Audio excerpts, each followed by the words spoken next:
নমস্কার। নতুন পালক ফেসবুক পেজ আর আমি লক্ষণ। দুপুরবেলা বাড়িতে খেতে বসেছিলাম, তখন আমাদের খড়ের চালের যে ছাঁচা রয়েছে সেখানে বর্ষার আগেই ডিম দিয়ে তাতে বাচ্চা তুলে নিয়ে একটি সুন্দর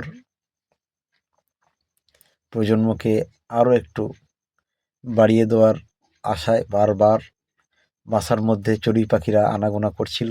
এটা আমার খুবই ভালো লাগছিল, তাই আপনাদের দেখার সুযোগ করে দিলাম। সকলেই ভালো থাকবেন।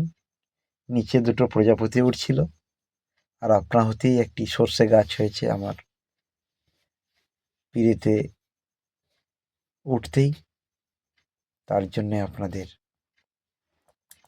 দেখালাম।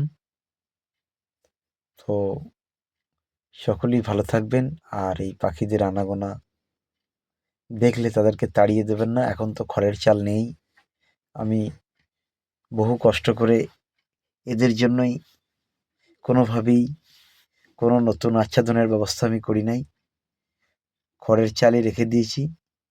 ওদের বংশবৃদ্ধি হোক, ওরা ভালো থাকুক, আমরাও ভালো থাকি। নমস্কার।